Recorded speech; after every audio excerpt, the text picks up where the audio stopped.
नमस्कार दोस्तों, स्वागत है किरण की कहानी में। एक स्कूल टीचर अपनी शादी के लिए बैंक से लोन लेता है, लेकिन 5 साल तक वह उस लोन को नहीं चुका पाता है। तो बैंक से उसके घर नोटिस आता है। अब नोटिस आने के बाद वह बैंक मैनेजर से मिलने के लिए जाता है, लेकिन वहाँ जैसे ही वह मैनेजर के केबिन के अंदर जाता है और महिला बैंक मैनेजर को देखता है तो एकदम से भौचक्का रह जाता है। दोस्तों, कौन थी वह बैंक मैनेजर महिला और क्या कनेक्शन था इस स्कूल टीचर का उस मैनेजर से? पूरी कहानी के बारे में जानने के लिए वीडियो को अंत तक जरूर देखें। यह कहानी झारखंड के रांची की है। झारखंड के रांची में एक अमन नाम का लड़का है और उसकी उम्र शादी की हो गई है और वह एक स्कूल में प्राइमरी टीचर है। सरकारी नौकरी उसकी लगी हुई है। तो उसके माता पिता उसकी शादी की चिंता करते हैं और उसके लिए लड़की ढूंढने लगते हैं और ढूंढने से लड़की उन्हें मिल भी जाती है। लड़की का नाम होता है रोशनी, जो कि काफ़ी ज़्यादा पढ़ी लिखी है और पढ़ाई लिखाई करने के बाद वह सरकारी नौकरी की तैयारी कर रही है। कई टेस्ट उसने दे रखे हैं जिनका रिजल्ट आना भी बाकी है। इसके बाद जैसे शादी की बात तक होती है तो अंकुर अपने माता पिता से दहेज के लिए साफ मना कर देता है, क्योंकि अंकुर नहीं चाहता कि उसकी शादी में किसी भी तरह का दहेज का लेन देन हो और इसी वजह से वह अपने घर वालों से साफ मना कर देता है। कहता है कि मेरी शादी में आप कुछ भी दहेज में नहीं लोगे। इसके बाद अमन अपनी शादी की तैयारी में लग जाता है और साथ ही साथ रोशनी का नंबर भी उसके पास आ जाता है।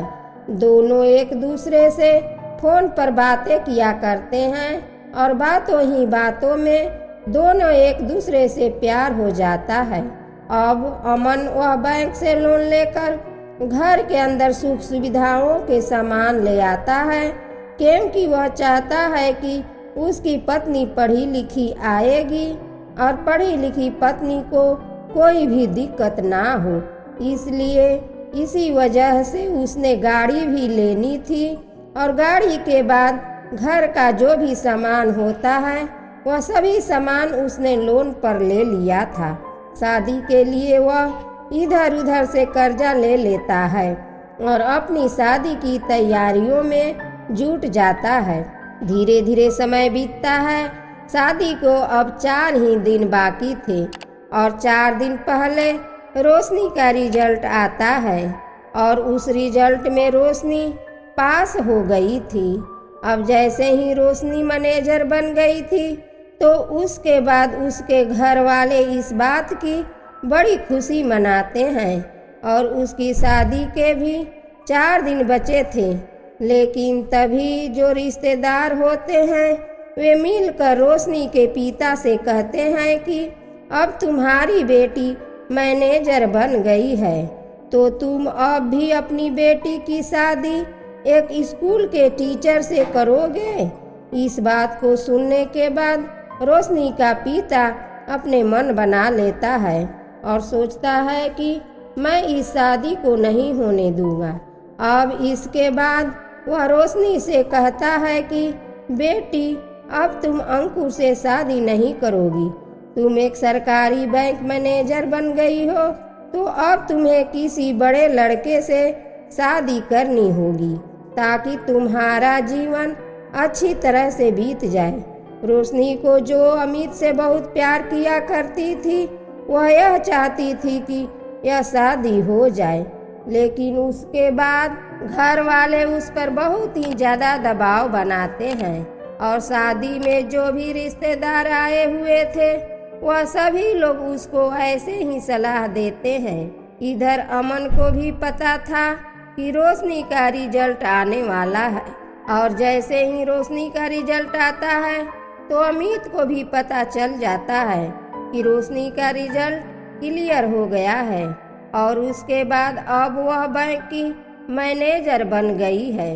अब उसके बाद अमन को भी बड़ी खुशी होती है और वह रोशनी को बधाई देने के लिए फ़ोन करने लगता है।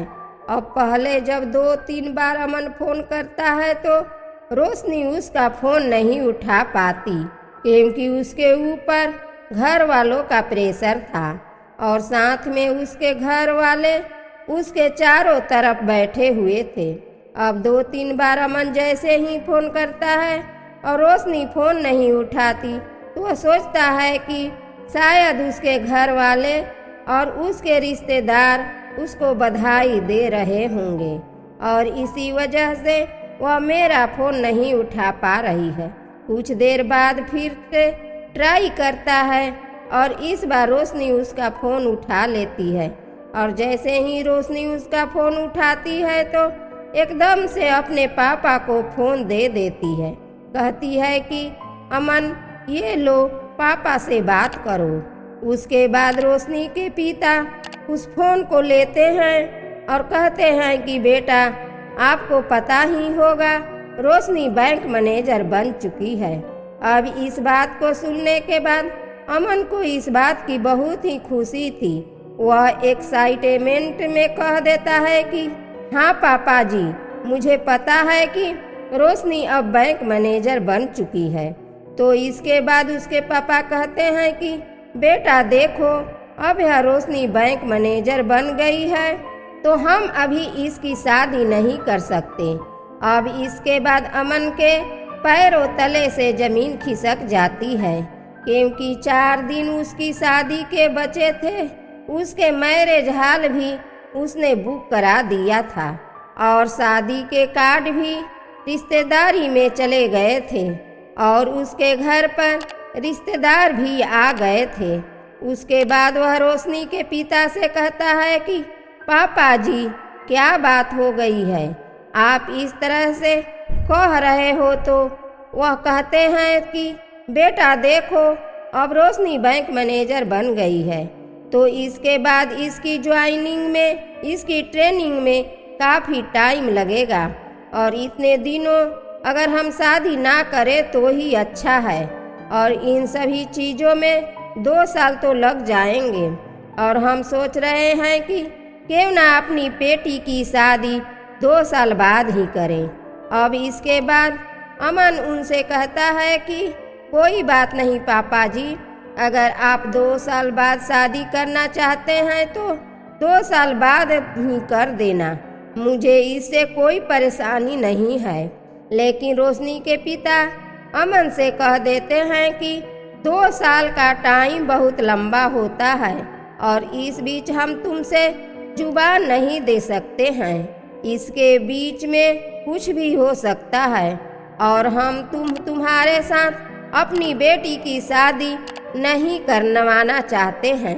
अब इस बात को सुनकर अमन बहुत ज़्यादा परेशान हो जाता है। वह कहता है कि पापा जी ऐसा मत करो, चारों तरफ हमारी बदनामी हो जाएगी और सभी रिश्तेदार भी घर पर आ चुके हैं, क्योंकि रोशनी के पिता उसे मना कर देते हैं। कहते हैं कि बेटा अब यह शादी नहीं हो पाएगी। ऐसा कहकर वह फ़ोन काट देते हैं। इसके बाद अमन अपने घर वालों को इस बात को बताता है और कहता है कि रोशनी बैंक मैनेजर बन गई है। अब उसके पिता शादी करने से मना कर रहे हैं। अब घर वाले जैसे ही इस बात को सुनते हैं तो उन्हें बहुत ज़्यादा गुस्सा आता है और वह अमन से कहते हैं कि अमन, अगर यही चीज़ हम उनके साथ कर देते तो वह हमारे खिलाफ रिपोर्ट दर्ज करा देते, तो तुम भी थाने चलो और इनके खिलाफ रिपोर्ट दर्ज कराओ और इन्हें जेल की हवा खिलाएंगे। लेकिन दोस्तों, जो अमन था वह रोशनी से प्यार करता था। वह नहीं चाहता था कि उसकी ज़िंदगी में किसी भी तरह की कोई प्रॉब्लम आए, तो वह अपने घर वालों से मना कर देता है और कहता है कि नहीं, हम लोग ऐसा नहीं करेंगे। अगर हम लोग पुलिस में भी जाएंगे तो वह भी इसमें क्या कर सकते हैं, उनकी मर्जी है, वह अपनी बेटी की शादी करें या ना करें। ऐसा कहकर घर वाले भी चुप हो जाते हैं और अमन अपने घर के अंदर ऐसे ही रहने लगता है।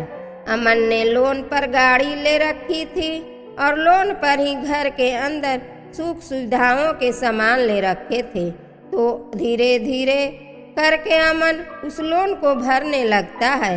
गाड़ी की किस्त आया करती है और कुछ पैसे उसने इधर उधर से ले रखे थे, क्योंकि जो मैरिज हॉल बुक हुआ था, जो भी उसमें पैसा लगा था, वह सारा पैसा ऐसे ही वेस्ट हो गया था। मैरिज हॉल वालों ने पैसे ले लिए थे और जो सामान उसका आ गया था, उस सामान को वह यूज करता।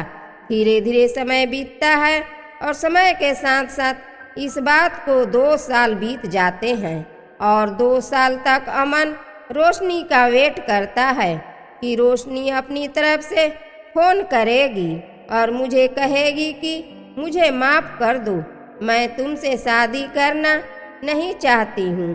क्योंकि दोस्तों, जब वह फोन पर बात किया करते हैं थे तो दोनों एक दूसरे से सच्चा वाला प्यार हो गया था। लेकिन अब रोशनी उसके पास फोन नहीं करती।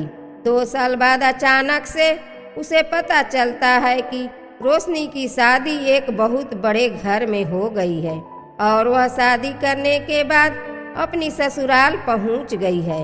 अब इसके बाद अमन की उम्मीद टूट जाती है और वह घर पर ही ऐसे ही रहने लगता है। उसका कहीं भी मन नहीं लगा करता। वह बच्चों को पढ़ाने के लिए जाया करता और अपने लोन के किस्तें भर रहा था।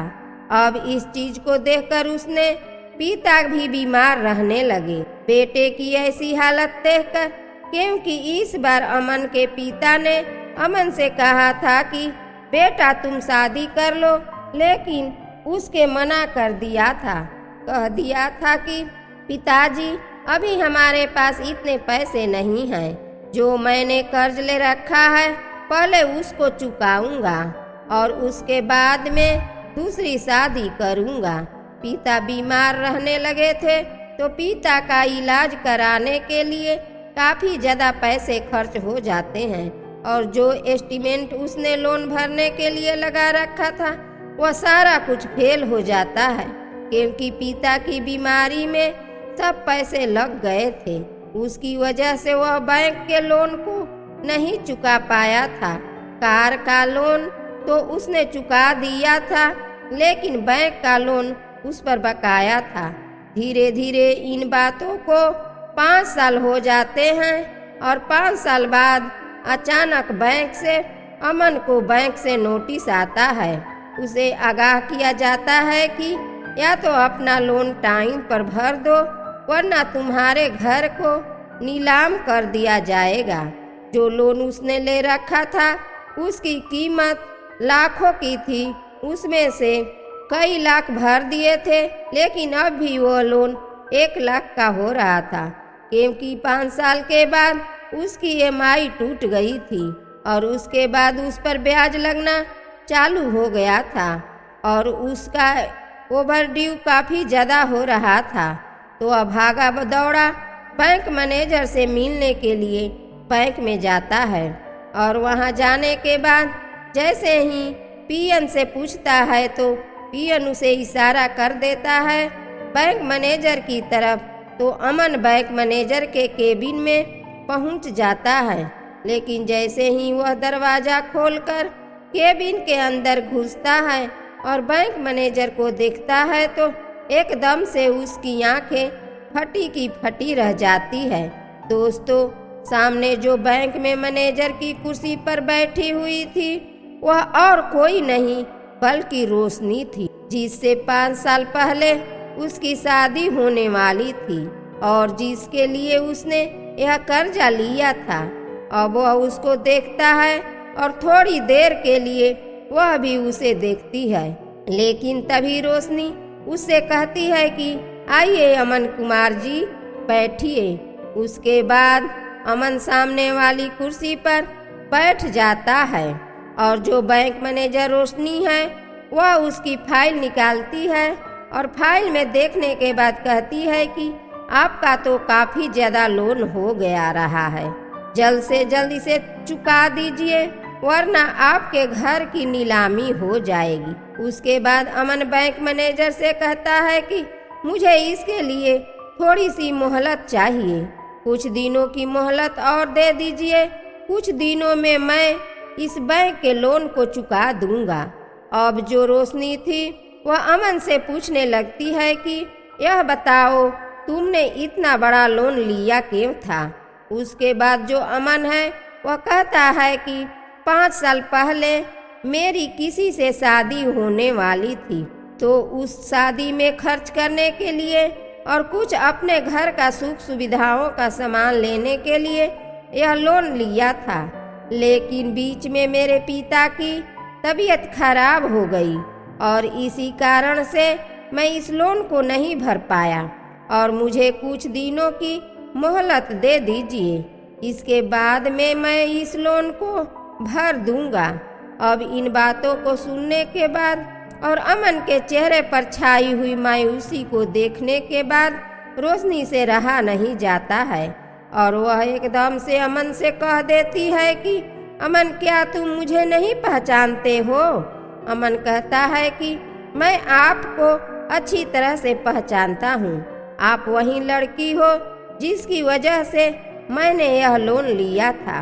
उसके बाद रोशनी अमन से कहती है कि अमन तुम चाहते हो मेरे पिता से दहेज मांग सकते थे, लेकिन तुमने दहेज ना लेकर इतना बड़ा लोन क्यों लिया था।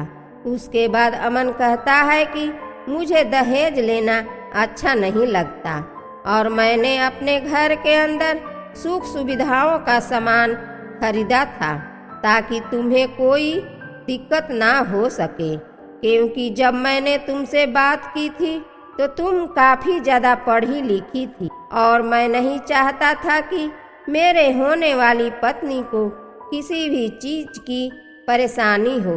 इसी वजह से बैंक से लोन मैंने लिया था। लोन लेकर सारी सुख सुविधाएं घर के अंदर मौजूद की थी। इसके बाद रोशनी कहती है कि अमन यह बताओ तुमने दूसरी शादी की या नहीं की। उसके बाद अमन कहता है कि नहीं, मैंने दूसरी शादी नहीं की है क्योंकि मेरे पिता की तबीयत खराब रहने लगी है और जो लोन और कर्ज मैंने लिया था उसको भरने के लिए मैंने शादी से मना कर दिया। पिताजी ने तो कई बार बोला था कि बेटा तू दूसरी शादी कर ले, लेकिन मैंने उनसे मना कर दिया था और मैं तुमसे सच्चा प्यार किया करता था और मुझे बार बार तुम्हारा ख्याल आया करता है। इसी वजह से मैं दूसरी शादी किसी से भी नहीं कर पाया। अब इस बात को सुनने के बाद रोशनी अपने आंसुओं को नहीं रोक पाती है और वह फूट फूट कर अमन के सामने रोने लगती है। तभी अमन आश्चर्य हो जाता है और उसको देखता है और कहता है कि रोशनी क्या हुआ, मैंने तो सुना था कि तुम्हारी शादी अच्छे घर में हो गई है, कोई दिक्कत है क्या। तो रोशनी कहती है कि वह शादी तो हो गई थी लेकिन वह शादी ज़्यादा दिन नहीं चल पाई। अमन पूछता है कि कैसे नहीं चल पाई, तो रोशनी बताती है कि जब तुमसे शादी करने के लिए मना कर दिया था तो उसके बाद मेरे मामा ने एक लड़के के बारे में मेरे पिताजी से बताया था कि उसके पास करोड़ों रुपए की संपत्ति है और अरबों रुपए के मालिक हैं। उसके बाद उस लड़के से मेरी शादी तय कर दी जाती है और जिस तरह तुमने लोन लिया था उसी तरह से मेरे पिताजी ने भी 30 लाख रुपए का लोन लिया था मुझे शादी में सामान देने के लिए और उसके बाद मेरी उसे शादी करवा दी थी। लेकिन शादी के बाद पता चलता है कि जिस लड़के से मेरी शादी हुई है उन लोगों ने बहुत सारी कर्जा ले रखा है। जो कुछ भी शानो शौकत उसकी दिखाई दे रही थी वह सारी सब झूठ है और उन लोगों ने हमारे साथ धोखा किया था। इसके बाद मैं 2-3 महीने के बाद भी वहाँ से आ जाती हूँ और मैं उसको तलाक दे देती हूँ। अब तलाक होने के बाद हम भी तुम्हारी तरह उसी लोन को चुकाने की कोशिश कर रही हूँ। जैसे तुम इस लोन को चुकाने की कोशिश कर रहे हो, ऐसा कहते हुए रोशनी की आंखों से आंसू निकल रहे थे और बाहर बैंक मैनेजर से मिलने के लिए एक लंबी लाइन लगी हुई थी। रोशनी अमन से कहती है कि अमन, क्या तुम मुझसे शनिवार को मिल सकते हो इसी बैंक पर? तो अमन कहता है कि हाँ हाँ, क्यों नहीं मिल सकता हूँ, मैं बिल्कुल मिलने के लिए आ जाऊँगा। उसके बाद रोशनी उसे जाने के लिए कह देती है और अपने काम काज को वहीं पर संभालने लगती है। धीरे धीरे शनिवार का दिन भी आ जाता है। शनिवार के दिन रोशनी बैंक के गेट पर खड़ी होकर अमन के आने का वेट कर रही थी। तभी अमन आता है। वह देखता है कि बैंक तो बंद है और रोशनी उसके सामने खड़ी हुई है। तो वहाँ पर वह रोशनी के पास आकर कहता है कि रोशनी, यह बैंक तो बंद है और तुमने आज मुझे मिलने के लिए क्यों बुलाया है? उसके बाद रोशनी कहती है कि मुझे तुमसे बात करनी थी और इसीलिए मैंने तुम्हें यहाँ बुलाया है। उसके बाद रोशनी और अमन पास के एक पार्क में जाते हैं।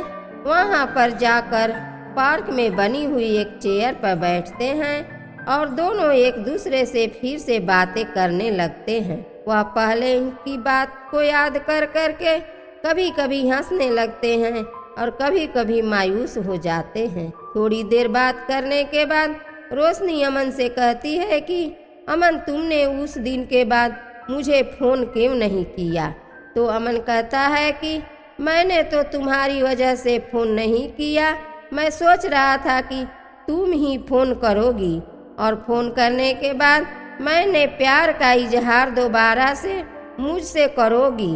अब इसके बाद रोशनी अमन से कहती है कि अमन, क्या ऐसा नहीं हो सकता कि हम दोबारा से शादी कर लें? इस बात को सुनने के बाद मानो अमन इसी बात का वेट कर रहा था।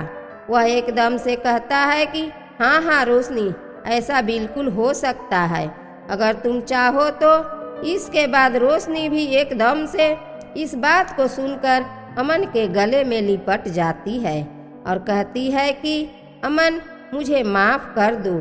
जो भी हुआ कुछ हुआ था उस मेरे घर वालों का कसूर था, मेरा इसमें कोई कसूर नहीं है। अमन इस बात को समझता है और रोशनी को माफ़ कर देता है और दोनों दोबारा से फिर से शादी कर लेते हैं। दोबारा से शादी करने के बाद वह अपनी गृहस्थी बसा लेते हैं और धीरे धीरे उनका समय इसी तरह से बीतता रहता है। रोशनी जो बैंक की मैनेजर थी, उसने कह दिया था कि आराम से तुम अपने लोन को चुका सकते हो, जब तक मैं यहाँ पर मैनेजर हूँ तुम्हें कोई भी नोटिस नहीं आएगा और कोई भी दिक्कत तुम्हें नहीं होने वाली है। वह दोनों एक दूसरे के साथ बड़े ही खुश हैं और खुशियों के साथ अपने जीवन को बिता रहे हैं। तो दोस्तों, यह थी कहानी रोशनी और अमन की, जिसने 4 दिन पहले शादी के लिए मना कर दिया था और 5 साल बाद दोबारा से दोनों की शादी हो गई। आप क्या कहना चाहते हो रोशनी के बारे में? आप क्या कहना चाहते हो अमन के बारे में? आपकी जो भी राय कमेंट सेक्शन में लिख सकते हो, लोगों के साथ शेयर कर सकते हो। दोस्तों, अगर वीडियो अच्छा लगा हो तो वीडियो को लाइक और चैनल को सब्सक्राइब जरूर करें। और इन कहानियों को सुनाने का उद्देश्य किसी को परेशान करना बिल्कुल भी नहीं है। यह कहानी आपको इसलिए सुनाई जाती है कि ताकि आप लोग इस कहानियों में से कुछ ना कुछ सीख सके और अपने जीवन में उस चीज़ को अप्लाई कर सके। मिलते हैं किसी नेक्स्ट वीडियो में, तब तक के लिए बहुत बहुत धन्यवाद। जय हिंद, जय भारत।